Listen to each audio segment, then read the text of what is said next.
Merci de nous accueillir. Je vous donne beaucoup de bracha dans cette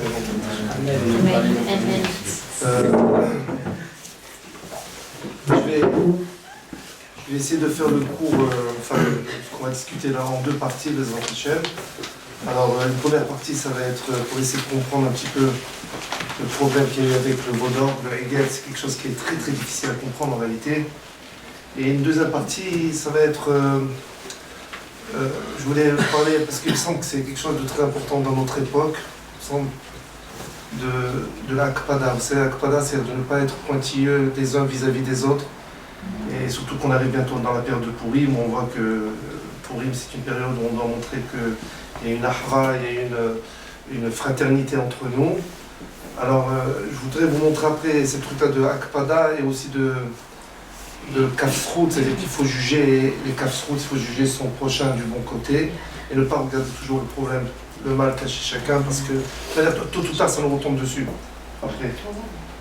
Alors donc la première partie c'est pour essayer de comprendre ce problème-là qu'il y a eu avec les Bnei Israël, comment ils ont pu tomber dans le Vaudor, dans le Hegel.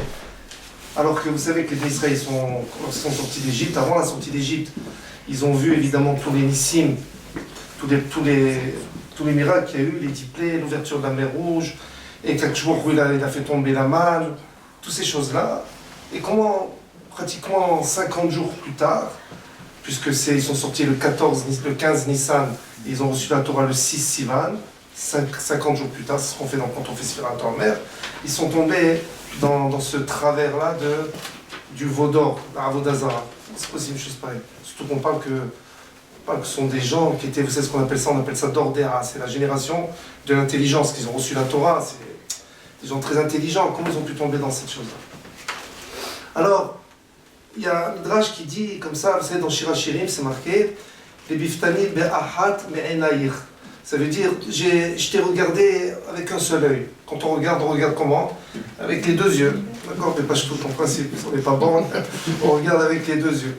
Et là, c'est marqué, je t'ai regardé, c'est-à-dire, j'ai regardé avec Shbourou, la Torah d'un seul œil.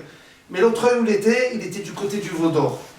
Ça veut dire, malgré que les Bnei Israël, c'est vrai qu'ils ont reçu, ils ont vu les Nissim, ils ont vu tout ça, mais ils avaient toujours cette attirance vers le côté extérieur, vers l'Égypte, vers tout ce qui est évidemment attirant par le Yetzirah.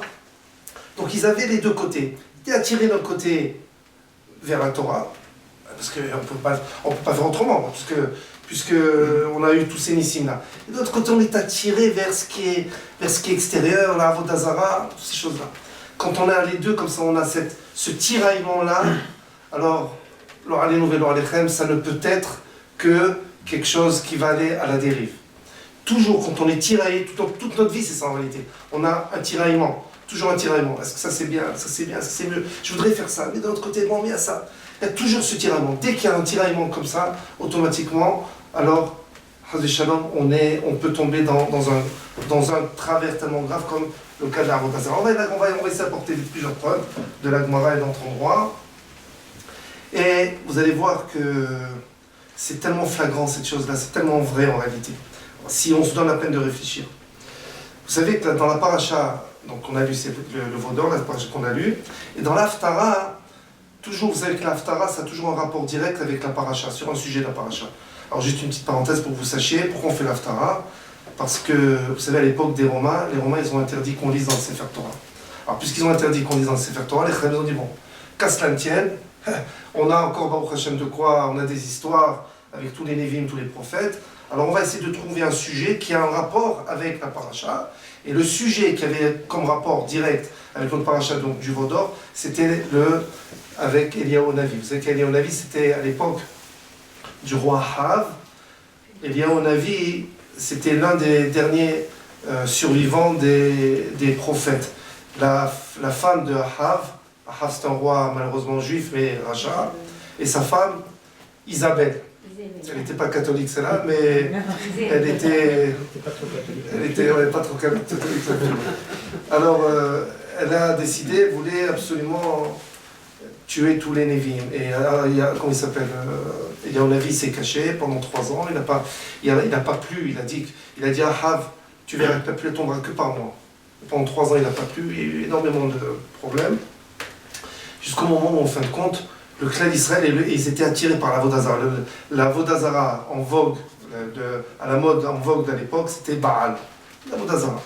Ils ont décidé, et on avait dit, vous savez ce qu'on va faire, on va prendre 2 taureaux, exactement les mêmes. Exactement le même poids, la même hauteur, les mêmes yeux, les mêmes... tout pareil, exactement tout pareil. Et vous allez apporter ça en Korban, et moi je vais apporter en Korban pour Akashbourou.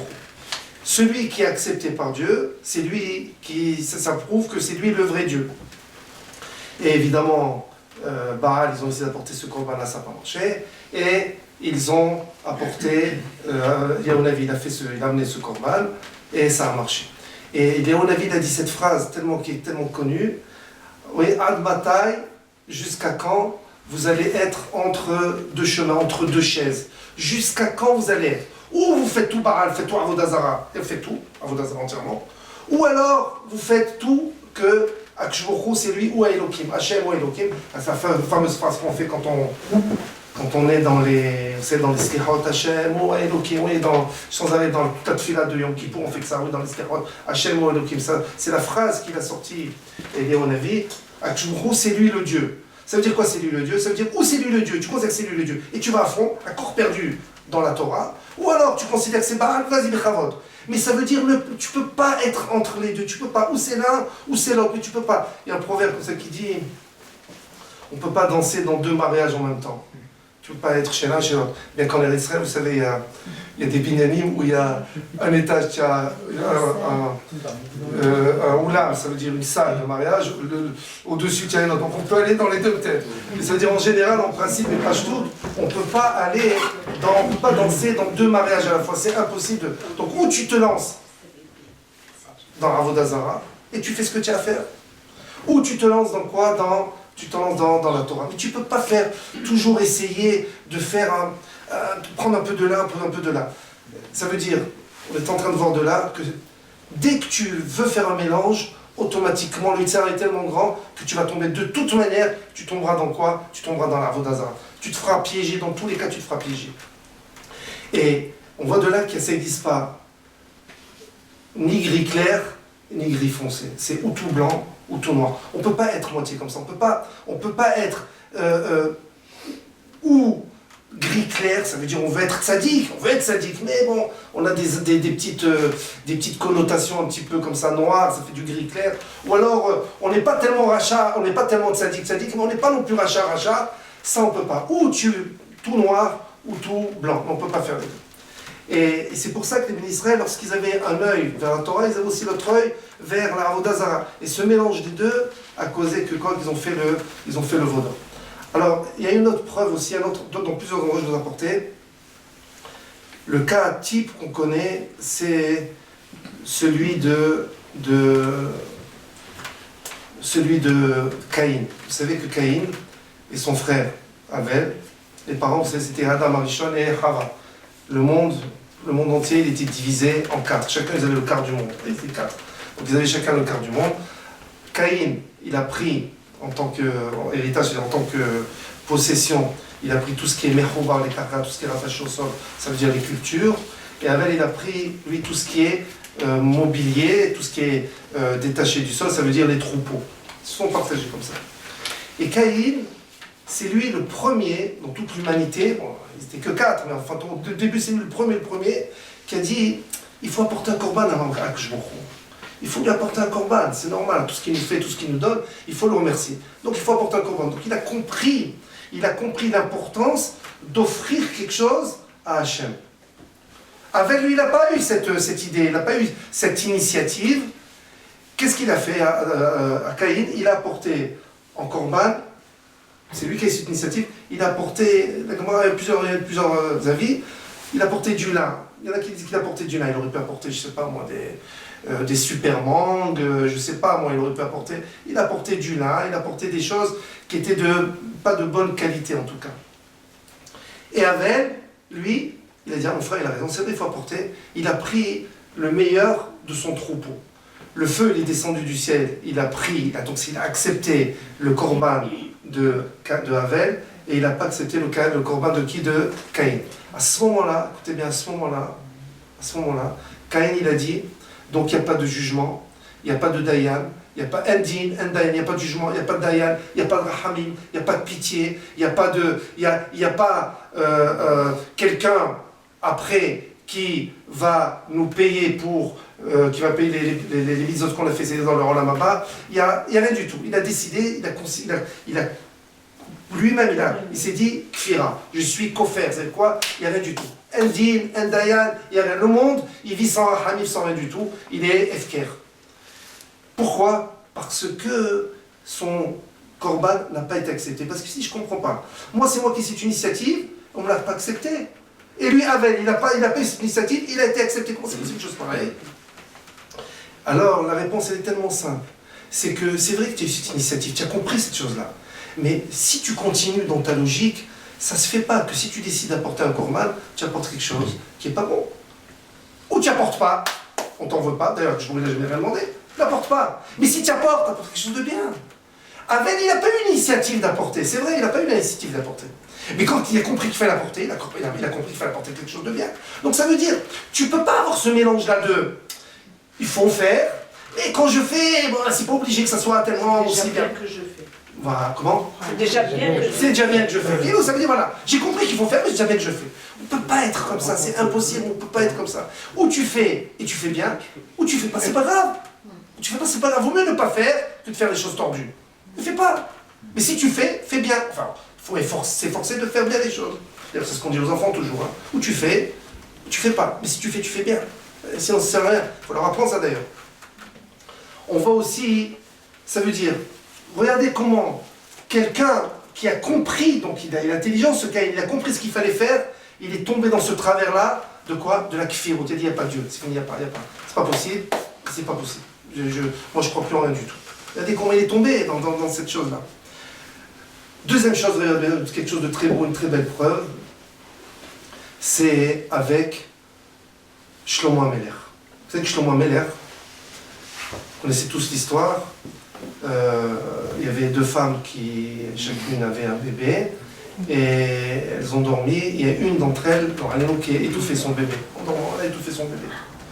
Qu'est-ce qu'elle a fait, cette femme-là qui a étouffé son bébé? Elle a changé son bébé mort avec le bébé de sa voisine vivante. Et évidemment, chacune, elle a dit non, ça c'est mon bébé, ça c'est mon bébé, c'est mon bébé. Ils ont été chez Shlomo HaMelech. Shlomo HaMelech, avec sa chokma, il a dit la chose suivante, il a dit il n'y a pas de problème, puisque chacune vous disputez le bébé, on va prendre le bébé, on va le couper en deux. En deux? C'est comme ça, non? On a un doute, on coupe. On coupe. Voilà, donc moitié chacune. Une d'entre elles a dit non, c'est bon, c'est pas grave, c'est le vivant, c'est pas grave, donne-lui, je le veux pas, donne-lui, c'est pas grave. Et c'est son bébé. L'autre elle a dit non, il a raison le roi, faut le couper, moitié, faut le couper. Là, à Shlomo HaMelech, il a dit celle qui n'a pas voulu le bébé, c'est elle la vraie maman. Alors moi je vous pose une question, enfin c'est pas moi, je me demande comment Shlomo HaMelech, il s'est appuyé juste simplement sur cette chokma, avec sa chokma, de savoir exactement, en posant cette question, en faisant ce stratagème, que c'était certain que quoi? Que c'était elle la vraie maman. Comment il était tellement certain? Comment on peut être certain? C'est vrai, comment on peut être certain de ça? Comment on peut être certain? Parce que ni l'une ni l'autre n'avait à voir quoi que ce soit. C'est-à-dire, mais comment une, en tout cas, elle, qu'est-ce qu'elle a décidé? Elle a dit, oui, il faut le couper. Bah oui, mais c'était pas le sien. Ah oui, ça va. Mais seulement elle, cette femme-là, pourquoi elle a voulu absolument changer, prendre son bébé mort et prendre le vivant? C'est qu'elle avait un besoin d'amour, elle avait un besoin de donner. Elle voulait avoir comblé ce manque-là qu'il va avoir. Ça veut dire, puisqu'elle a plus de bébé, donc elle veut ce bébé. Donc ça veut dire, elle était prête à l'élever comme son propre fils, donc elle avait un amour vis-à-vis de cet enfant-là. Mais étant donné que cet amour-là, cette volonté de faire du bien, de prendre cet enfant-là pour l'élever, il était mélangé avec quelque chose de pas bien, c'est-à-dire avec du vol et de la harzarie ou de la cruauté de prendre à une mère un enfant, ce mélange-là a causé qu'elle était prête à pouvoir le tuer.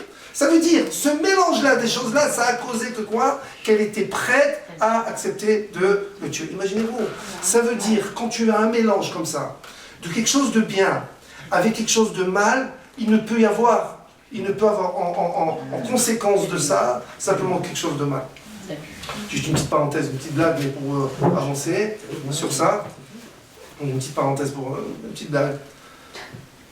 Vous savez qu'à la fin, non parce que je viens de penser maintenant en pensant à ça, dans la fin des années, dans la fin du 19e siècle, en Russie, c'était le début du chemin de fer, vous savez, le début du chemin de fer. Et les Cosaques, ils étaient très virulents, surtout vis-à-vis des Juifs. Et une fois, il y a deux femmes, chacune avec leur fille, qui attendaient leur hatan, leur futur hatan qu'ils allaient présenter. Et c'est vrai, il y avait deux Bahourim qui sont venus dans le train.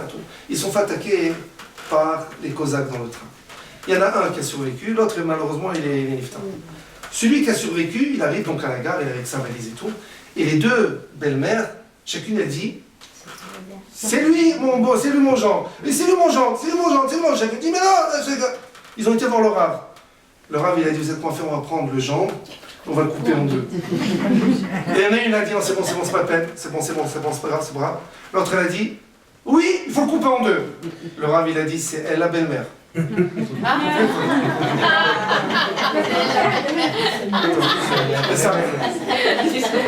l'inverse. Alors ça c'est...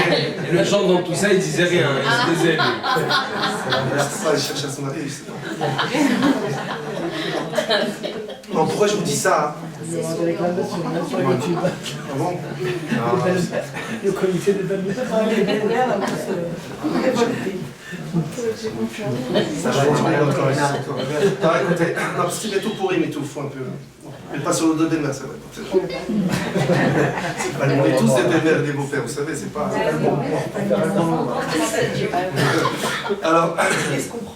Alors donc, vous voyez, le fait de mélanger le bien, ça veut dire avec une volonté de faire bien avec du mal, quelque chose qui n'est pas bien, automatiquement ça engendre évidemment ça n'engendre que simplement que quelque chose qui va à l'encontre de la Torah. Il y a une autre preuve aussi qu'on peut apporter, c'est la preuve de, vous avez entendu tout parler de, puisqu'on arrive bientôt dans Purim, vous savez, il y a une femme qui s'appelait Timna. Timna, c'était une fille, une princesse, c'était une fille de roi, Timna. Et elle est partie chez Abraham, Yitzhak et Yaakov pour se convertir. Ils n'ont pas voulu la prendre, ils n'ont pas accepté. Alors, ils avaient des raisons. Je ne rentre pas dans ça, ce n'est pas mon problème. Ils avaient des raisons de ne pas la prendre. Mais en tout cas, elle avait cette volonté vraiment de se convertir. C'est pas par volonté, c'est pas pour se convertir pour un intérêt quelconque, puisque de toute manière c'est une fille de roi, donc elle avait tout ce qu'il fallait, elle avait tout ce qu'il fallait. Donc, en tout cas, Abraham, Isaac et Yaakov, ils n'ont pas accepté. Qu'est-ce qu'elle a fait? Elle a dit, je préfère, malgré tout, me marier avec ce peuple-là, d'être une shifha, une servante chez ce peuple-là, c'est-à-dire parmi les bénis Israël, que d'être une princesse chez mon peuple. Qu'est-ce qu'elle a fait? Elle a décidé de se marier, puisqu'Abraham, Isaac et Yaakov ne voulaient pas la prendre. Alors elle a décidé de se marier avec Eliphaz. Eliphaz est devenue la concubine, même pas la femme, la concubine. Eliphaz, c'était le fils de Esav. Qu'est-ce qui est sorti de cette union-là entre Eliphaz et Timna, Amalek? Ça veut dire, regardez, comment c'est possible une chose pareille, qu'une femme qui est prête à tout pour se convertir, donc ça veut dire elle fait Messirut Nefesh, elle veut absolument rentrer sous le joug de la Torah, elle a compris que c'était ça la réalité, le vrai, et de l'autre côté, c'est sorti la personne qui est contre le Hémet, qui est contre le fait qu'il y ait un Dieu qui est Akshbourou. C'est qui? C'est Amalek. Et quoi? Qu'est-ce qu'on voit de là? C'est ce mélange-là. Dès que tu prends du bien, tu le mélanges avec quelque chose qui n'est pas bien, qui est mal, automatiquement le mélange de ces deux choses-là ne peut être qu'explosif. C'est pas possible, ça ne peut pas marcher. Ou tu te lances entièrement dans cette chose-là, ou alors tu tentes cette chose-là. Mais si tu fais un mélange des deux, ça va être explosif, c'est quelque chose de très grave. Et ça, on le voit aussi avec Aher. Vous avez tous entendu parler de Aher. Aher, c'est le fils d'un monsieur qui s'appelait Avouya. Elisha, lui, ce Aher, il s'appelait Elisha ben Avouya. Elisha, le fils de Avouya. Ce Avouya-là, c'était une des très grandes fortunes de l'époque de Yerushalayim. Il vivait à l'époque de Rabbi Yehoshua et de Rabbi Eliezer, les Tanaïm, Rabbi Eliezer et Yehoshua. Et lorsque ce fils-là, Elisha, il est né, donc il a décidé de faire une Brit Mila. Évidemment, imaginez-vous, un des un des dignitaires de Yerushalayim, donc quelqu'un de très riche, quand il a fait cette Brit Mila, évidemment, il a invité tout le gratin de l'époque, et parmi le gratin, il y avait le dessus du gratin, ce qui est le plus craquant, ça a été les Chachamim, oui, ça veut dire Rabbi Eliezer et Rabbi Yoshua. Et en attendant que la Brit Mila, si vous avez, quand on a une Brit Mila, des fois on attend, le bébé il arrive et tout. Eux, ils se sont dit, bon, on va étudier, ils sont mis à étudier. Et la Gemara ramène comme ça, que c'est la Gemara dans Maseret Hagiga, il y a eu comme une sorte de feu comme ça qui est monté. Et Avouya, il a dit, oh, vous allez me brûler la baraque ici ou quoi? Tu brûles la maison? Qu'est-ce que vous faites? Il a dit, non, ils sont en train d'étudier la Torah, ils ne se sont même pas rendus compte qu'il y avait du feu. Il a dit quoi? Rien qu'en étudiant, c'est ce qui sort. Il a dit, je veux que ce fils-là, il devienne un Talmid Chacham comme vous. Qu'est-ce qui est sorti? Il est sorti que ce Elisha est devenu un grand Talmid Chacham, c'est vrai, mais après, malheureusement, il est devenu un apikoros. Il a complètement abandonné la Torah, il est devenu un apikoros, un athée. Comment c'est possible qu'un monsieur qui offre comme ça son fils vis-à-vis d'Akadosh Baruch Hu, oui, c'est sorti ce qui est sorti. Comment c'est possible? La chose est très simple. Que étant donné que quoi? Que dans sa tête, à ce Avouya-là, il voulait, c'est vrai qu'il voulait que son fils soit un Talmid Chacham, mais il voulait qu'il soit aussi un commerçant. C'est-à-dire, c'était ce qu'il voulait. Je suis pas en train de dire qu'un commerçant c'est pas bien, hein, déjà, ne croyez pas, mais ça veut dire, il avait ces deux choses-là. Il voulait être qu'il soit un Talmid Chacham, et de l'autre côté, qu'il soit quelqu'un qui soit dans le business comme lui, et vraiment à fond. Le fait d'être dans les deux, ça a causé que quoi? Que c'est vrai, il est devenu un Talmid Chacham, mais après, automatiquement, qu'est-ce qui s'est passé? Il est devenu quelqu'un qui a été kofer. Alors la chose qu'il faut se poser comme question, et ça c'est vraiment difficile à comprendre, c'est que ce Avouya-là, quand il a voulu donner son fils pour qu'il soit un Talmid Chacham, on a une règle, chez l'Olishma, Balishma, c'est-à-dire quand tu fais quelque chose, pas pour Akadosh Baruch Hu directement, mais pour ce qui est autour. Par exemple, quelqu'un, on dit à un enfant, tu dis, je t'en prie, fais la Mishnah, apprends la Mishnah, et tu vois, quand tu veux bien la connaître, tu la prends par cœur, tu la récites bien, tiens, je te donne 10 centimes d'euros. Maintenant, Hadi demande sur chacun 1 euro, ils veulent, maintenant, c'est trop. Oui, ou 5 euros. Mais, je me rappelle à l'époque, nous, avec Stéphane, on donnait, je me rappelle, 50 centimes par Mishnah. C'était pas trop cher, et ça valait le coup. Donc on donnait comme ça 50 centimes pour les enfants, et ils apprenaient. Quand ils apprenaient, qu'est-ce qu'on voulait? On voulait qu'ils apprennent du des Talmidei Chachamim, oui. Et pourtant, on a fait ça en leur donnant de l'argent. Qu'est-ce qu'ils vont apprendre a priori? Qu'est-ce qu'ils vont apprendre de là? Ils vont apprendre que bon, c'est bien le fric, c'est ça ou pas? Non. Parce que étant donné, chez nous, c'est vrai qu'il fait les choses pas pour la Mishnah en elle-même, pour avoir les 50 centimes, mais à force, petit à petit, il va s'habituer, après il va comprendre que c'est l'essentiel, c'était pas les 50 centimes, c'était ce qu'il a appris, c'est-à-dire la Mishnah. La même chose, toute l'éducation, c'est ça en réalité. Comment tu fais? Tu dis à l'enfant, je t'en prie, fais bien la tefila, tu vas, je te récompenserai, vas-y, fais telle chose, on le récompense. Mais cette récompense-là, elle va emmener à ce qu'après il va comprendre de lui-même qu'en vérité, c'est ça l'essentiel, c'est ça l'important. Donc chez l'Olishma, Balishma, alors la même chose exactement pour qui? Pour Avouya, ça devrait être exactement la même chose pour son fils. Comment ça se fait que c'est vrai que chez l'Olishma, il n'a pas fait ça pour la Torah en elle-même et pour le prestige qu'il a vu de la Torah, il a voulu que son fils soit un Talmid Chacham. Alors, pourquoi il n'est pas devenu un Talmid Chacham? Vous savez pourquoi? Parce que c'était mélangé, il y avait un mélange. Il y avait un mélange de volonté qu'il soit un Talmid Chacham, avec une volonté aussi qui soit complètement, qui fasse ce qu'il y a à faire avec l'extérieur. Ça, ce mélange des deux, c'est quelque chose qui n'est pas possible. Alors c'est vrai que chez l'Olishma Balishma, ça veut dire, c'est pas que tu vas contre c'est pas que tu vas contre le limoud de la Torah, mais ça veut dire, tu sais que c'est important d'étudier, et tu étudies, mais tu comprends pas tu sais pas qu'est-ce que ça va te rapporter. Là, on te dit, fais-le comme ça, c'est pas grave, tu vas gagner après. Mais si quelqu'un, il voit pas l'importance d'étudier, il voit pas l'importance du tout, il pense que c'est pas intéressant, ça vaut pas le coup d'étudier. Mais bon, j'étudie parce que je peux pas faire autrement, celui-là, c'est la pire des choses. Vaut mieux ne pas étudier, n'étudie pas, ça sert à rien. Ou tu étudies, et tu sais que c'est important, mais ça t'intéresse pas trop, tu vas arriver.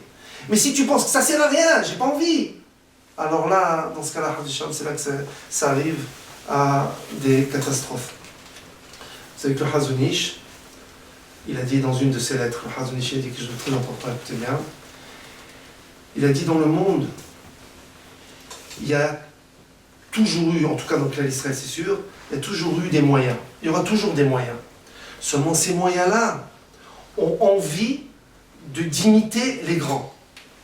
Et vouloir s'approcher, tendre vers la perfection comme les grands. Ça veut dire, ils savent qu'ils sont moyens, ils savent qu'ils ne pourront pas être des super tzadikim, Ils savent qu'ils ne pourront pas être des super talmidei chachamim. Mais on essaye de quoi faire, de tendre vers. On fait le maximum de nos possibilités, en sachant que quoi qu'il faut tendre vers, mais on sait qu'on a les moyens. Hazon Ish dit, ça c'est bien, parce qu'il y a toujours des moyens dans leur âme. Mais quelqu'un qui revendique le drapeau de la médiocrité, ça veut dire de vouloir être moyen, je suis moyen, ça suffit, je suis bien d'être moyen. Celui-là, c'est la pire des choses qui puissent exister. Ça veut dire, s'il dit, je fais. Et on voit ça, regardez, on voit ça autour de nous, on voit ça. Ouais, écoute, moi je fais Shabbat. Oui, je fais Shabbat, je fais ça, et ben, excuse de moi. Pas plus. On voit ça souvent, on entend ces propos-là. Alors, ces propos-là, si les gens se suffisent de ça, en pensant, et ils portent le drapeau de ça, je suis un moyen, je suis un petit bien, je suis un moyen, c'est jamais que je fasse ça. Le fait de penser ça, tu vas directement dans un écueil, c'est sûr que tu vas tomber dans un ravin. Pourquoi? Parce qu'il faut chercher tendre vers la perfection. On t'a pas dit que tu vas être parfait. Mais tu sais que quoi? Qu'il faut essayer de tendre. Il faut arriver vers. Si tu arrives vers et que tu penses qu'il faut arriver vers, là tu vas arranger. Tu vas progresser. Et tu vas faire le maximum de tes possibilités. Mais si quelqu'un, il pense que quoi? Non, ça me suffit ça. Voilà, ça suffit. Voilà. Mon père faisait comme ça. Moi je fais comme ça. Hein. Voilà, mon père faisait comme ça. Ma mère faisait comme ça. Je fais pas plus que ça. Quelqu'un qui pense ça et qui sait autour de lui, qui voit que d'autres personnes ne font pas ça, qui font plus que ça. Mais lui, il dit, moi, c'est ça, pourquoi c'est ça? Moi, ça me suffit d'être comme ça, je vais être moyen, il est foutu celui-là. Parce qu'il n'est ni blanc, il n'est ni noir, il est gris. Voilà, il est gris. Et le fait d'être gris, la nuit, tous les chats sont gris. D'accord? Donc ça fait que quoi? Oui. Ça fait que quoi? Il y a un grand problème sur cette chose-là. Ça, c'est ce qu'il pensait le Hazon Ish. D'ailleurs, vous savez, ça, malheureusement, ça se répercute après sur nos enfants, beaucoup. Vous savez pourquoi? Parce que les enfants, quand ils voient que chez eux, à la maison, ils se suffisent d'être moyens, alors chez eux, vous savez, les enfants, ils vont être pas moyens comme les parents. Ils vont être toujours, parce que ça va toujours en descendant. Donc ils vont être moins que moyens. Et après, c'est que le but des parents, ça va être quoi? C'est essayer d'arranger. Il faut essayer d'arranger. On est attiré par ça, mais quand même, il faut faire ça. Donc qu'est-ce qu'ils font? Ça fait que les enfants, ils sont tiraillés eux-mêmes. Ils se coupent. Se coupent de forme... pas au sens propre, hein, au sens figuré. Ils se coupent. Qu'est-ce qu'on fait? On prend du sparadrap. Et on va, il faut aller à la pharmacie toujours. Et sparadrap, une coupure par là, une coupure par là. Il faut arranger. Toujours sparadrap. Pourquoi faire du sparadrap? Pour ne pas faire en sorte que tes enfants, ils se coupent pas. Pourquoi faire Alors c'est vrai, mais oui, on ne peut pas faire autrement. Alors donc c'est vrai, on essaie d'arranger ce sparadrap. Mais mon ami, en mettant du sparadrap, tu vas arranger, mais il y aura toujours une cicatrice. À quoi ça sert? Pourquoi tu ne fais pas en sorte qu'il n'y ait pas de sparadrap? Fais en sorte de faire ou tout à fond, ou tu fais ou tout comme ça ou comme ça. Vous savez, il y a plein d'enfants, les pauvres, on le voit à l'école, pas seulement à l'école, mais ça veut dire, ils savent pas où ils en sont, ils savent pas où ils en sont, ils savent pas eux-mêmes. Ouais, c'est vrai, ouais, bon, mais ça va, c'est pas grave, mon père après, pas ça. Alors, tout le discours qu'on peut apporter, donc c'est à nous à faire des générations, il me semble, à faire des générations de personnes qui n'ont pas besoin de sparadrap, qui comprennent, qui sont dans un camp bien tranché, qui savent où ils sont. Il y en a marre du safek, le safek c'est le doute. Ça c'est Amalek, c'est ce qu'on va arriver, c'est toujours le doute. Amalek c'est quoi? C'est qui te met le doute. Tu sais, c'est pas qui t'a dit, peut-être c'est comme ça, qui t'a dit. Regardez bien, le mot safek, comment s'écrit? Sa mère, P, Kouf, safek, oui, safek. C'est les mêmes lettres que psak, tranché. Les mêmes lettres. Ça veut dire, ou tu fais safek, ou tu as psak. Il faut être psak, il faut trancher. Dès que tu tranches quelque chose, tu tranches. Peu importe ce que tu tranches. Mais quand tu tranches, tu le fais à fond. Et tu te lances à corps perdu dans ça. Si tu te lances à corps perdu dans ça, tu réussiras. Pourquoi? Parce que ça y est, t'as tranché, c'est fini, il ne faut plus regarder. Donc si quelqu'un il tranche, il continue comme ça, et toujours il fait comme ça, regardez ce qui se passe derrière, celui-là il n'a pas tranché, il a toujours son problème. Ça c'est le premier point. Donc on va regarder, on peut comprendre de là pourquoi les ministres malheureusement ils sont tombés dans ce travers-là de la Avodah Zara du Vaudor. Alors maintenant juste, j'ai lu une histoire dans Aleinu Shaber, dans Parashat Beshalach. Aleinu Shaber, c'est un livre qu'a écrit un des Talmidim de Rav Yitzhak Zilberstein. Et il rapporte une histoire vraiment incroyable. Alors, je vais essayer de vous la... Elle dure 3 quarts d'heure, mais je vais vous la faire en un quart d'heure millénaire. D'accord? Voilà. Il faut voir comment il faut faire attention à juger les kasserot et en même temps ne pas être makpid. Alors juste pour que vous compreniez le problème de la akpada, être makpid, ça veut dire que quelqu'un il est pointilleux sur une autre personne. Il lui en veut. Il lui en veut. À tort ou à raison, mais en tout cas, il lui en veut. Alors sachez que Bachamaïm dans le ciel, ça réveille ce qu'on appelle un kitrouk. Un kitrouk, ça veut dire une accusation. Il faut que vous sachiez que chacun d'entre nous, il est Rahman, incroyable, il a une très grande Rahmanout vis-à-vis de son peuple, de nous, de toute l'Israël, il a une très grande Rahmanout. Et chacun d'entre nous, on a des dossiers.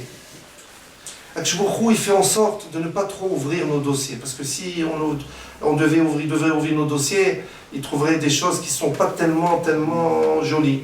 Alors Akshbourou, il ferme un petit peu les yeux. Pas des gens qui ferment les yeux dans le sens où il ne va pas juger. Il juge, ne croyez pas. Mais ça veut dire volontairement, il fait en sorte que de ne pas ouvrir les yeux, ça va t'aider à mieux avancer. Donc on voit ça. Des parents, c'est toujours la même chose. Il faut toujours regarder un papa avec Akshbourou, c'est la même chose. Comme papa et une maman. Quand vous prenez par exemple deux enfants, ils se disputent. Ou alors même un mélamed, un enseignant à l'école. Il voit deux enfants qui vont presque se disputer. Alors si on voit qu'ils vont arriver au coup, c'est sûr, il faut arrêter le truc. Et tu vois, ils sont en train de se chamailler. Qu'est-ce qui se passe? Si toi tu te mêles, qu'est-ce qui va se passer? Alors, automatiquement, il va falloir que tu donnes raison à l'un ou à l'autre. Et donc tu risques d'être pas bien avec l'un des deux en tout cas. Qu'est-ce qu'on fait? Des fois c'est mieux, on ferme les yeux. On ferme les yeux de telle manière à ce qu'ils vont essayer de s'arranger eux-mêmes, puis ils vont oublier, ça se trouve. Et très souvent les enfants ils oublient. Ils se disent, à la récréation de 11h, ils se mangent la rate, et puis à la récréation de 4h, ils jouent bien ensemble, ils s'embrassent, c'est la folie. Hein. Et donc, vous ne pouvez pas se mettre. Mais si maintenant... Hein, pardon? Les garçons, vous allez leur raconter cette histoire-là, c'est très mal cuit. Bon, en tout cas, écoutez, la même chose. Mais si par exemple, un professeur, il y a deux enfants qui se disputent, même verbalement, il y a un des deux qui va voir le surveillant, qui va voir le professeur, ou que leurs deux frères et sœurs, ils se disputent, ils vont voir les parents. Qu'est-ce que tu es obligé de faire le père? Prendre parti. Tu es obligé de regarder qu'est-ce qui se passe. Donc, vas-y, dis-moi ce que tu dis, toi, vas-y, fais-moi. Toi, et après, ils sont obligés de trancher. C'est-à-dire, tant que je ne tranche pas, je ne suis pas rentré dans un dilemme. Et donc, je fais de mal à personne en réalité. Bien que, même si je tranche, je ne ferai pas de mal à personne. Mais je ferai en sorte, vous comprenez, je ferai en sorte que quoi? Qu'ils vont essayer de s'arranger et d'eux-mêmes, ils vont avancer. Mais dès que quoi? Que l'un des deux, il vient faire en sorte que, pour que je vienne prendre parti, automatiquement, je suis obligé, je ne peux pas dire « Oh, mais débrouillez-vous et tuez-vous, je m'en fous ». Ça n'existe pas, ça. Vous comprenez ou pas? C'est sûr qu'on est obligé de quoi faire? De prendre parti. Dès que tu prends parti, alors tu retournes. C'est la même chose. Si quelqu'un il est makpid sur une autre personne, il est makpid, ça veut dire il lui en veut. Quelque part, en ayant de la peine, donc il a de la peine.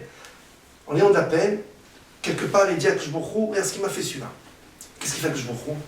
Il prend le dossier de l'autre. Il y a plein de poussière, il y a plein. Parce que je ne vous pas trop. Il ouvre et il voit, c'est vrai que celui-là, il n'est pas. Des fois, ça nous arrive, ça nous arrive des trucs, des crasses, d'où ça vient. Je ne comprends pas d'où ça vient. Des fois, ça peut arriver à cause de la part de quelqu'un. Qui est makpid. À tort ou à raison, peu importe, il faut essayer de ne pas être makpid. Et si toi, tu n'es pas makpid, il ne sera pas makpid vis-à-vis de toi, automatiquement. Parce que Mida, quel est Mida? Et si on est makpid, il faut faire très attention à ça. De ne pas en vouloir déjà. Et faire en sorte de ne pas susciter la akpada de l'autre. C'est exactement la même chose dans une sakana.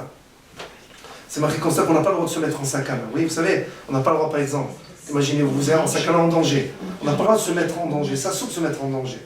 Par exemple, quelqu'un, je ne sais pas moi, il fait de l'alpinisme, et puis il n'attache pas ses mousquetons, là, je ne sais pas comment on appelle ça, oui, ou alors, je ne sais pas moi, il a loué sa voiture de Eldan en Israël, et puis il rentre en plein milieu de Ramallah. Ouais, c'est sakana. Qu'est-ce que tu fous là-bas? Mais franchement, qu'est-ce que tu vas foutre là-bas? Franchement, oui, sakana. Mais de l'autre côté, le type il dit, attends, tout est Minashamaï, non? Pas vu. C'est Minashamaï, non? En plus, c'est Minashamaï. Eh ben voilà. Si Akshbourou il veut que j'ai pas de problème, ben j'aurai pas de problème. C'est Minashamaï. Ça c'est pas vrai ça. Vous savez pourquoi? Parce que Akshbourou, c'est-à-dire que tu veux qu'Akshbourou te fasse un S. Il faut que tu mérites. Qu'est-ce qu'il fait? Il prend ton dossier. C'est toujours comme ça. Et on regarde dans ton dossier, si tu mérites un S ou pas. Et si tu mérites pas, Alors, Hadisha, il y a un problème. Il dit, ah, mais je comprends pas, moi j'ai eu bitachon avec Jbourou. Voilà, j'ai que. Quel bitachon? C'est quoi ça? C'est sûr qu'il va avoir bitachon. Mais tu n'as pas le droit de te mettre en sakana. Quand quelque chose il te tombe sur la tête tout seul, là tu dois avoir une bitachon, tu sais, Minachamaï. Mais toi, tu rentres dans la gueule du loup, tu es fou. Pourquoi? Parce que tu ne peux pas être sommaire, tu ne peux pas t'appuyer sur quelque chose que tu n'es pas sûr d'être un sadique. Comment tu peux faire une chose pareille? C'est exactement la même chose. Il ne faut pas que Jbourou ils prennent notre dossier. Il faut faire en sorte que. Bien que Jbourou nous juge à Rosh Hashanah. Mais ça veut dire, toi, ne fais pas en sorte qu'on suscite ce besoin-là qu'il ouvre ton dossier. Je vais vous dire maintenant, mais c'est pas l'autre aussi qui peut susciter l'ouverture de notre dossier. Ah oui. Oui, bah, oui. Oui, c'est sûr. C'est pour ça que moi, je dois faire en sorte de ne pas susciter la akpada de l'autre. Et en tout cas, si Hazvi Shalom, j'ai suscité, il faut qu'on parle de manière à ce que l'autre, il ne soit pas makpid. C'est très difficile ça, c'est toute une vie ça. Et sachez, c'est pas un stam. Moi, personnellement, je vous dis, mon Mouhoutan, Zichron Ivracha, c'était Rav Sobag, Zichron Ivracha, Rav Sobag, Rav Sobag, c'était le Rav de Marseille, un des rabbins de Marseille. Très très grand ami de Rav. Il iftar jeune, le pauvre. Il iftar très jeune, et il a dit, quand il est tombé malade, il a dit à sa famille, je suis sûr que c'est l'Akpada qui a fait ça. L'Akpada des gens peut-être, l'Akpada des gens.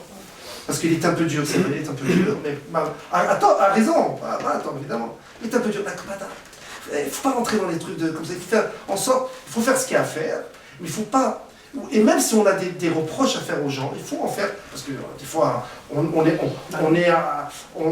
est payé pour ça, on a des responsabilités, on doit faire des choses comme ça. Mais de manière à ce que ce reproche-là, il soit tellement vrai, c'est vrai, mais ça veut dire que la personne en face, elle voit que tu fais ça par amour, tu ne fais pas ça pour le titiller. Quand la personne voit ça, elle n'aura pas d'akpada, mais pas chuter, elle n'aura pas d'akpada.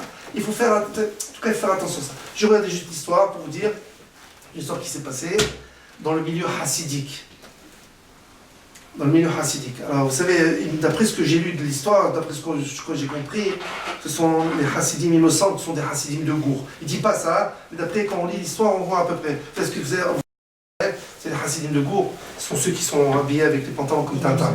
Vous avez les Tintin, vous avez ça? Il y a des hassidim comme ça. Alors, ces hassidim, il y en a un. C'est Shabbat qui met les choses blanches. Comme la chemise blanche maintenant, ils mettent les choses blanches. Alors, eux, ils font. C'est mis comme ça. Et alors, juste, ils disent comme ça. L'histoire, c'est comme ça. C'est un Melamed, un enseignant. Un enseignant. Il était très, très, très doué dans le fait d'apprendre à lire aux enfants en petit âge. Très, très doué. C'était Mamach. Super, mais il avait un Yerushalayim, c'est un hassid de Yerushalayim. Et donc il raconte lui-même, il raconte. Et il dit que depuis que j'ai commencé, j'ai senti que j'étais doué dans cette chose-là. Et donc, ils ont des classes là-bas, 40 élèves. Je ne sais pas si vous vous rendez compte, 40 élèves, énorme. Et il commençait en septembre, tout de suite après, un peu avant Soukot, comme on fait nous maintenant. À Pessah, ils savaient tous lire. Si vous vous rendez compte, ils savaient tous lire. Et petit à petit, il raconte que vraiment apprendre la lecture, apprendre à lire, c'est quelque chose de très difficile. C'est vraiment épuisant comme travail, surtout dans les petits classes, c'est très, très épuisant. Et voilà que petit à petit, il est monté de grade. Et puis, toujours, il décidait, il travaillait le matin, toute la matinée, jusqu'à 2h, comme ça, 2 ou 3 heures. Il restait un petit peu avec sa femme, il se reposait, après il allait au collège. Et comme beaucoup d'entre nous font, il allait au collège et le soir, il allait encore étudier. Et voilà que il était toujours demandé à donner des cours particuliers pour la lecture, toujours. Et chaque fois, il refusait. Il refusait dans les heures qui étaient en dehors de l'école, il refusait parce qu'il voulait avoir son CDR, être avec sa femme, le collège, toutes ces choses-là, s'occuper de ses enfants, évidemment. Et une fois, il reçoit un coup de fil d'une dame. Elle lui dit, voilà, j'ai appris, je sais que tu es une personne qui est très très mouhée, très compétente dans la lecture pour apprendre. J'ai un enfant de 8 ans, il ne sait pas lire. J'ai vous chez les Hassidim, pas du stam, chez les Hassidim, j'ai un enfant de 8 ans, il ne sait pas lire. Je vous en prie, faites en sorte, je vous paye ce qu'il faut. Il est passé par tout le monde. J'ai loué, quel cours particulier j'ai pas payé dans tout Yerushalayim. et je suis tombé sur toi, sur ton adresse, ton numéro de téléphone, est-ce que tu fais? Il lui dit, écoutez madame, je m'excuse, je peux pas me permettre. Et voilà, et il lui a expliqué. Il dit, je t'en prie, c'est un enfant, j'ai peur qu'il soit cassé, qu'il soit brisé, les nouvelles, je paie ce qu'il a payé, je m'en fiche. Il dit, je peux pas. Et à force, elle a insisté, lui là aussi, il tenait bon, et elle lui a dit, Al ta'amod bedam re'echa, ne te tiens pas sur le sang de ton ami, ça veut dire ton prochain. Ça veut dire, en faisant ça, tu risques de m'abîmer, de tuer mon petit, et tu es le seul qui est capable à ce qu'il survive. Il dit, écoutez, je suis désolé, je peux pas. Et il a raccroché. Bon, c'est sorti de son esprit, le temps a passé, les années ont passé. 15 ans ont passé. Et après ces 15 ans-là, il a eu un élève dans sa classe. Après, il a arrêté les petites classes parce qu'il était trop fatigué. Alors on lui a donné des grandes classes jusqu'à qu'il est arrivé à être Ram. Ram, ça veut dire un enseignant dans les Shiva Gdola. Une grande yeshiva. Il a commencé à enseigner. Et puis il y a eu un élève qui est venu. Il s'appelait Avraham, cet élève-là. Cet élève-là, il s'appelait Avraham. Il était un petit peu comme ça, il parlait pas trop. Et il était très attentif. Et une fois, il a posé une question. Mais la manière, comment il posait la question, ça avait l'air d'être un petit peu comme si qu'il n'était pas tellement d'accord avec le professeur. Bon, alors, une fois, deux fois, mais en vérité, après, il a compris que c'était sa manière d'être. Mais la manière, c'est qu'on fait des élèves, des fois, ils posent des questions, et tu penses qu'ils posent des questions pour t'embêter. C'est pas pour on pense ça des fois, ça nous arrive, ça. Mais après, quand on réfléchit bien, on voit que des fois, chez certains enfants, c'est pas ça. Ça arrive, il y a plein comme ça. Mais très souvent, ça peut arriver que c'est pas... Et lui, ce rave-là qui raconte, ce professeur, il l'a renvoyé de manière un peu dure. Et après, il a continué à venir l'élève au cours et tout ça, mais il ne posait plus les questions. Mais il suivait, et dans ses yeux, ça avait l'air d'être, tu sais, j'ai plein de choses à te dire, je ne suis pas d'accord, mais bon, je dis pas, mais voilà. Le temps a passé. Voilà. Ça, vous savez, c'est... Ouais. Et voilà, le temps a passé, 2 ans sont passés. Et il a quitté la yeshiva. Et voilà que un jour, cet Avraham-là, il revient à la yeshiva avec une carte d'invitation parce qu'il allait se marier. Donc il voulait inviter ses rabbanim, le groupe de la yeshiva, il voulait les inviter. Et donc, il était en taxi, il sort du taxi, il rentre dans la cour de la yeshiva. Et puis à ce moment-là, celui-là qui raconte, le Mélamed, l'enseignant raconte, il a vu. Quand il a vu, il a dit d'une manière un peu dure, comme ça, il a dit, qu'est-ce que tu fous ici, qu'est-ce que tu fais là? Ben, je suis venu pour vous voir un peu tout le monde et donner, voilà, je vais me marier, Bezrat Hashem, je vais donner ma carte d'invitation. Et il lui a dit, va-t'en de là, pourquoi tu es venu? C'est comme ça qu'on se comporte, c'est comme ça qu'on s'habille, c'est comme ça qu'on se comporte. Il ne comprenait pas. Il a reçu comme ça une chiffre. Il avait tellement de peine. Et il lui a dit, je veux que tu quittes la yeshiva.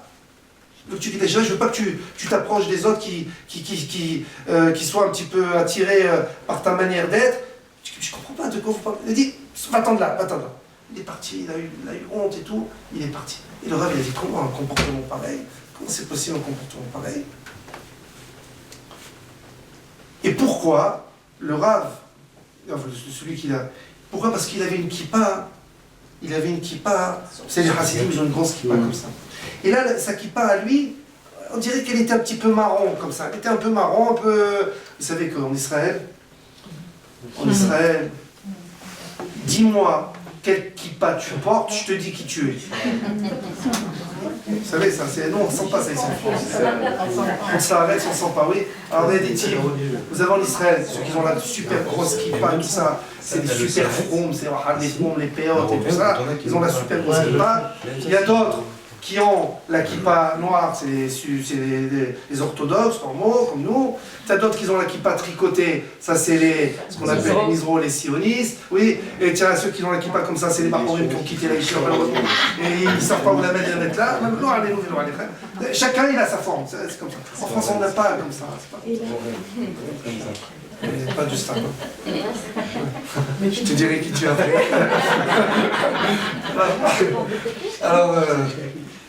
Alors donc, voilà, très bien. Écoutez bien.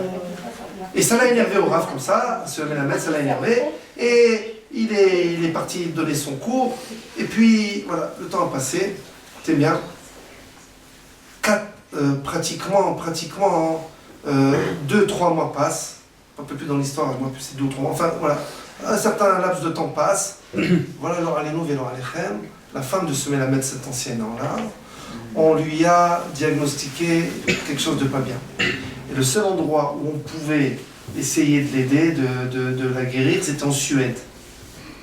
Il y a des docteurs là-bas qui connaissaient cette maladie particulière, je ne sais pas le dire. Il est parti en Suède et tout ça. Ils ont fait une opération, il est revenu. Et au bout de 6 mois, sa femme, elle a une niftéret. C'est-à-dire, elle a une niftéret. Et puis, lui, il a essayé de continuer. Il se dit, il ne faut pas que je le laisse aller. Et c'est quelqu'un qui ne se laissait pas aller. Il a continué à enseigner, jusqu'au moment où lui-même, après, il a commencé à sentir un coup de vieillesse qui lui tombe dessus.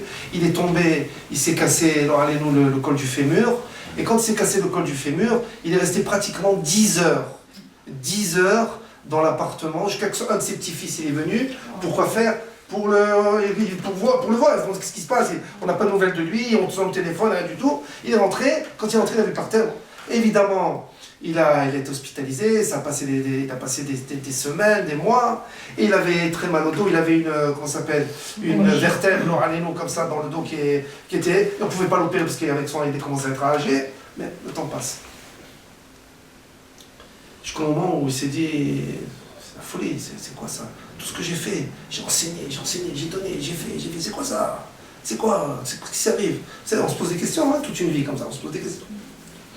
Très bien. Et voilà qu'il était dans un matzah, dans une situation très critique au niveau de la douleur, son dos, on ne pouvait plus bouger, rien du tout. Il a arrêté de travailler, alors on lui a proposé, la direction lui a proposé que les élèves viennent chez lui pour qu'il puisse donner cours, pour qu'il fasse quelque chose. Il n'a pas voulu, il a dit j'arrête, je ne peux plus. Et voilà qu'un jour, au moment où il avait très mal, il était dans son lit, il y avait vous savez, en Eretz Israël en ce moment, ceux qui s'occupent, vous savez, ce sont des goïms avec les yeux bridés, comment on les appelle ça? Les Philippins. On avait les Philippines, donc ouais, qui s'occupent pour les dames, en tout cas chez les frères c'est comme ça, et les Philippins chez les messieurs, chez les vieillards, chez les personnes âgées. Voilà, il y a un Philippin qui lui ouvre la porte, parce qu'on entend sonner. Et il ouvre la porte, et le Philippin, il dit, écoutez, il voulait pas être dérangé, il attend qu'une personne, et il veut pas être dérangé. C'est un type, chapeau, tout ça et tout. Il rentre et dit, il faut que je rentre. Je dois parler absolument. Philippin, il était pris comme ça. Bon, il rentre, et puis notre monsieur, il était sur son canapé comme ça, dans une situation, il était très mal comme ça, il avait très mal. Et puis, il arrive et il dit, bonjour Rav, vous me reconnaissez? Je te reconnais, c'est Abraham. Abraham, c'est celui qui a lancé la yeshiva. Bien sûr, je te reconnais. Assieds-toi, après tu viens me voir. Tu dis, écoutez, si c'était de moi, je ne viendrai pas vous voir. Que vous sachiez. Hein. Mais il faut que vous sachiez que ça fait 3 nuits consécutives que je rêve de ma mère. Et ma mère, elle me dit, c'est pas une histoire maintenant ici avec du XVIIe siècle, ou là, je sais pas quoi, mystique. C'est des choses qui sont passées au XXe siècle dans les 10 dernières années, et que ça s'est passé chez les Ashkénazim, donc quelque chose de très carré chez les Hasidim.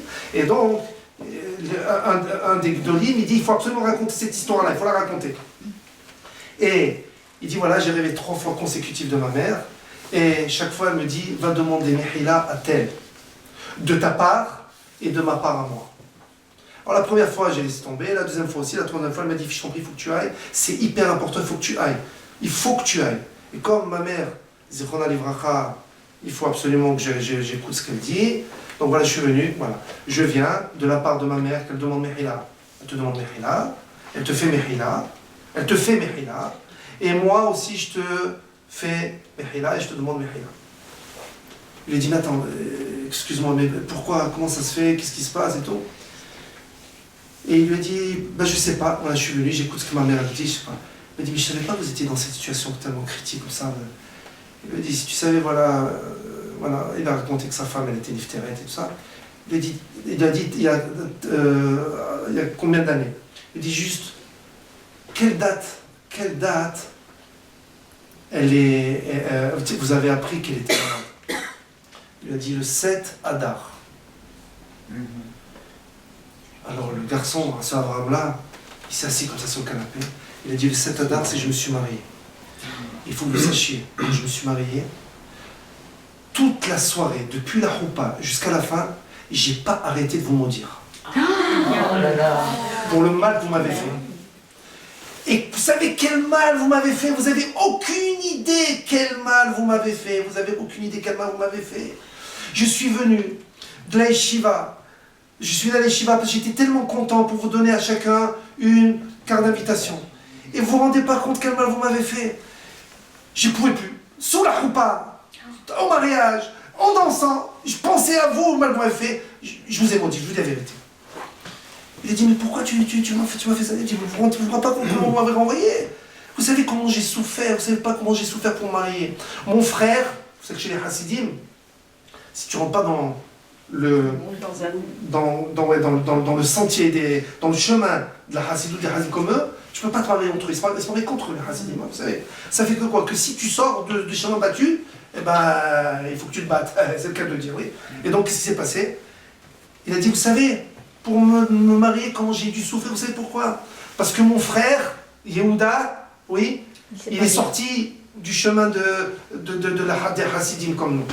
Et comme chez les Hasidim, ils se renseignent avant de se marier, donc ils ont su que j'avais un frère qui avait tel problème, qui était un peu en dehors, qui était un petit peu, qui est sorti, et donc moi j'avais des problèmes pour me marier. Vous savez combien j'ai prié, et j'ai pas voulu changer ma manière de m'habiller. Et mon frère il est rentré dans le business, il faisait du business, et chaque fois il m'apportait des super cravates, des cravates comme ça de couleur et tout ça, mais je pouvais pas, les Hasidim on s'habille pas comme ça. Et j'ai tenu bon, je commence que il m'a écouté mes filotes. Et je me suis marié avec une fille de Rosh Yeshiva Ktana, une fille extraordinaire qui m'a compris, qui me comprend, tout ça. Je me suis marié une fille magnifique. J'arrive, je vais vous faire participer à mon bonheur, et vous me renvoyez comme ça. Il dit, mais tu as oublié comment tu es venu avec la kippa? Il m'a dit, quoi la kippa? Il m'a dit, la kippa, tu es venu avec une kippa beaucoup plus petite et toute marron. C'est quoi ça? C'est comme ça qu'on t'a pris à la yeshiva? Il a dit, mais quand même, j'avais changé de kippa. Et après, il a dit, oh là là. Vous savez, quand je suis venu à la yeshiva, c'était en hiver. Et le taxi au had faisait que fumer. J'en avais marre. Il pleuvait, c'était en hiver. J'ai ouvert la fenêtre, j'ai demandé au taxi qui ouvre la fenêtre, et moi j'ai ouvert la fenêtre, ma kippa s'est envolée. Écoutez bien, s'est envolée. En s'envolant, oui, c'était mouillé par terre, les voitures elles ont passé dessus. En passant dessus, c'est devenu tout marron. Et ça s'est rétréci. Et moi, j'allais pas rester sans kippa. Je l'ai mise, mais sans réfléchir. Il a dit, j'ai cru que c'était une kippa que tu as mis parce que tu as voulu ne plus être comme nous, Hasidim normal. J'ai cru ça. Il a dit, pas du tout, c'est pas ça. Il a dit, pourquoi ton frère? Pourquoi tu étais pas avec ton frère? Il a dit, mon frère, le pauvre, vous savez pourquoi il était pas bien? Il a tourné parce qu'il a jamais su lire. Ma mère, elle a tout fait pour qu'un Mélamed, il lui apprenne à lire. Et elle n'a pas voulu, il n'a pas voulu. Il a raison peut-être, il n'a pas voulu. À cause de ça, ma mère, elle t'obligeait qu'il apprenne à lire. Alors elle a mis chez les gens pas religieux. En les gens pas religieux, il est attiré, parce que là-bas ils avaient des méthodes pour apprendre à lire, et il est devenu ce qu'il est devenu. Et maintenant il s'est marié avec, pas comme nous en tout cas, ça veut pas dire qu'il n'est pas bien, il est bien, mais... Et donc, voilà.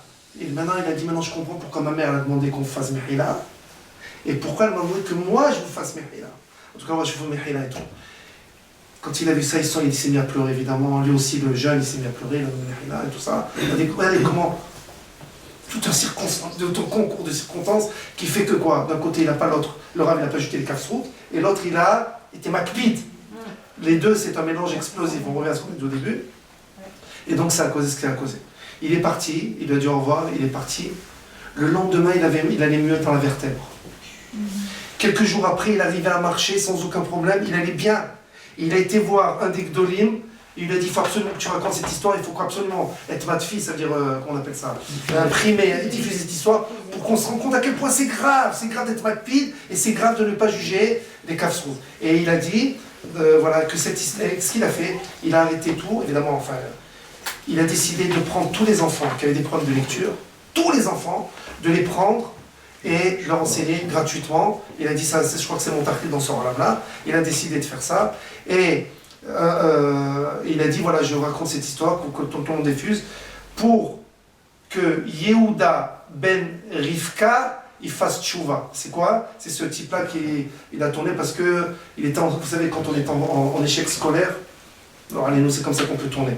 Surtout dans les milieux religieux, surtout en Eretz Israël, dans des milieux comme ça un peu fermés. Ça ne veut pas dire que c'est mal d'être fermé comme ça, je sais pas. Mais en tout cas, dans ces milieux-là, oui, si on est en échec scolaire, alors automatiquement on sort du bateau et alors allez, nous verrons. Donc voilà, il faut essayer en tout cas d'apprendre à ne pas être makpid et ne pas juger mal les autres.